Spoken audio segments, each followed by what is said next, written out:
అదేమో రేవంత్ అనంత పని చేస్తారా? బీఆర్ఎస్ ఖతమైనట్లేనా? దీనికి బీఆర్ఎస్ స్పందన ఎలా ఉండబోతుంది? ఇదే అంశం గురించి ఈరోజు చర్చ కొనసాగిద్దాం. చర్చలో పాల్గొనేందుకు మనతో సిద్ధంగా ఉన్నారు ఫిషరీస్ కార్పొరేషన్ చైర్మన్ మెట్టు సాయి కుమార్ గారు, కాంగ్రెస్ నేత మనతో అందుబాటులో ఉన్నారు జూమ్ కాల్లో. అదేవిధంగా బీఆర్ఎస్ నేత రామ్మోహన్ గారు అందుబాటులో ఉన్నారు. అదేవిధంగా రాజకీయ విశ్లేషకులు, న్యాయవాది బండారు రామ్మోహన్ గారు అందుబాటులో ఉన్నారు. ఇక రాజకీయ విశ్లేషకులు పాపిరెడ్డి గారు కూడా మనతో జూమ్ కాల్లో అందుబాటులో ఉన్నారు. ముందుగా కాంగ్రెస్ నేత ఫిషరీస్ కార్పొరేషన్ చైర్మన్ మెట్టు సాయి కుమార్ గారితో మాట్లాడదాం. సాయి కుమార్ గారు నమస్తే సార్. నమస్తే. నమస్తే అండి. సాయి కుమార్ గారు, రేవంత్ రెడ్డి గారు నిన్న మాట్లాడిన మాటల్ని ఏ రకంగా చూడాలి? నిజంగానే బీఆర్ఎస్ పని ఖతమైనట్లేనా, లేదంటే మీ కాంగ్రెస్ నేతల్లో, యువతలో ఉత్సాహాన్ని నింపేందుకు రేవంత్ రెడ్డి గారు అలా మాట్లాడారనుకోవాలా? నేను ఏమంటున్నానంటే ఈ మీడియా సమక్షంలో మీడియా పత్రికగా మాట్లాడుతుంటే 2023 డిసెంబర్ 3న తెలంగాణ రాష్ట్రంలో కాంగ్రెస్ అధికారంలోకి వచ్చింది. ఆ తర్వాత పార్లమెంట్ ఎన్నికల్లో బీఆర్ఎస్ పార్టీ గుండు సున్నా వచ్చింది. ఆ తర్వాత మన ఎమ్మెల్సీ ఎన్నికల్లో బీఆర్ఎస్ పార్టీ పోటీ పెట్టలేదు. మొన్న జూబ్లీస్ ఎన్నికల్లో ఓడిపోవడం జరిగింది. పంచాయతీ ఎన్నికల్లో దాదాపుగా బీఆర్ఎస్ పార్టీని పొందడం జరిగింది తెలంగాణ ప్రజానికం. దీనికన్నా నిదర్శనం మీకు ఏం కావాలి?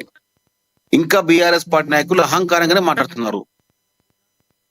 ఎందుకు, ఏమిటి? రాష్ట్రంలో రాజకీయ విధంగా ఉన్నాయి, గత 10 సంవత్సరాలు ఏ విధంగా ఉన్నాయి, ఇప్పుడు ఏ విధంగా కలుస్తున్నాయి. గతంలో మంత్రులు కూడా ముఖ్యమంత్రిని కలిసే సమయం ముఖ్యమంత్రి లేకుండే, కానీ ఇప్పుడు ముఖ్యమంత్రి గారు వార్డు మెంబర్ ని సర్పంచ్ కలుస్తున్నారు. ఇదే తెలంగాణ రాష్ట్రం నుండి ప్రజాపాలనకు నిదర్శనం. గతంలో విఆర్ వ్యవస్థని, సర్పంచ్ల వ్యవస్థని రద్దు చేయడానికే మన ఎవరు కేసీఆర్ కుట్రలు చేసిండు. సర్పంచ్లకు నిధులు లేరు. సర్పంచ్లు ఇందిరాపార్టీ దగ్గర ధర్నా చేసిర్రు, చెక్ పవర్ కట్ చేసిర్రు, సర్పంచ్ అని కేవలం డమ్మిగా చేసే ప్రయత్నం చేసిర్రు. దీనికన్నా ఇంకేం కావాలి చెప్పండి? బీఆర్ఎస్ పార్టీ చేసిన అక్రమాలకు మీకు ఉదాహరణ. మేము ఎక్కడ కూడా అధికార దర్పాన్ని ఈ పంచాయతీని చూపించామా? గతంలో బీఆర్ఎస్ పార్టీ అధికారులు ఉన్నప్పుడు పంచాయతీనికి ఏ విధంగా కాంగ్రెస్ పార్టీ ఏ సభ్యుని కూడా, వార్డు మెంబర్ని కూడా నామినేషన్ ఏమీలే 2021 సంవత్సరంలో. ఇప్పుడు మేము చెప్తున్నాం, ప్రజాస్వామ్యబద్ధంగా ప్రజాపాలన ఉన్నాం కాబట్టి ఎన్నికలు సజావుసంగా ముందుకెళ్ళాం. మీరు ఇప్పుడు కూడా అహంకారంగా మాట్లాడి తోడుకాలు తీస్తా అని మాట్లాడితే తెలంగాణ ప్రజలు మీరు తోలు తీసిర్రు. అది మర్చిపోకండి బీఆర్ఎస్ నాయకుల, బీఆర్ఎస్ పార్టీ వ్యవస్థ. అంటే సాయి కుమార్ గారు ప్రధానంగా చూసుకుంటే గతంలో కేసీఆర్ ఇలాంటి ఘాటైన వ్యాఖ్యలు చాలానే చేశారు. రేవంత్ రెడ్డి గారు కూడా ముఖ్యమంత్రి, గతంలో ఆయన కూడా ఘాటు వ్యాఖ్యలు ప్రతిస్పందించిన దాఖలాలు అయితే ఉన్నాయి. కానీ సామాన్య జనాల్లో ఈ రకంగా ఘాటైన వ్యాఖ్యలు చేయడం ద్వారానే కదా కేసీఆర్ని పక్కన కూర్చోబెట్టింది.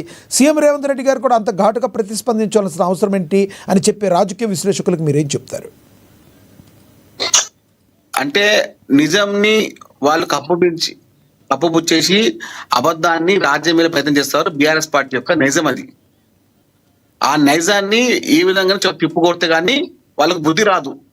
వాళ్ళు అబద్ధాన్ని 100 సార్లు చెప్పి నిజం చేసే ప్రయత్నం చేస్తూ ఉంటారు.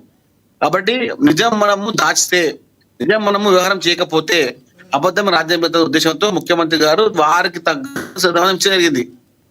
వారు మంచిగా మాట్లాడతారు ఎవరైనా కానీ. మీరు మంచిగా మాట్లాడకుండా మమ్మల్ని మంచిగా మాట్లాడతారు. మీరు 10 సంవత్సరాలు ముఖ్యమంత్రి చేసినారు, అప్పుడు కూడా ఇదే చిల్లర మాటలు.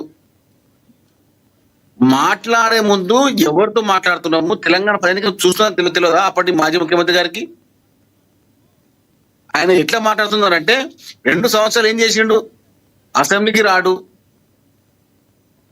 ఎన్నికలకు రాడు, అలా ఫోన్ ట్యాపింగ్ వ్యవహారంలో ఆయన హస్తం బయటికి రాడు. మొత్తం తెలంగాణ రాష్ట్రాన్ని 8 లక్షల కోట్లకు అప్పులకు తీసుకువచ్చి ఇప్పుడు మొత్తం మాట ఎట్లా చెప్పండి? రైట్.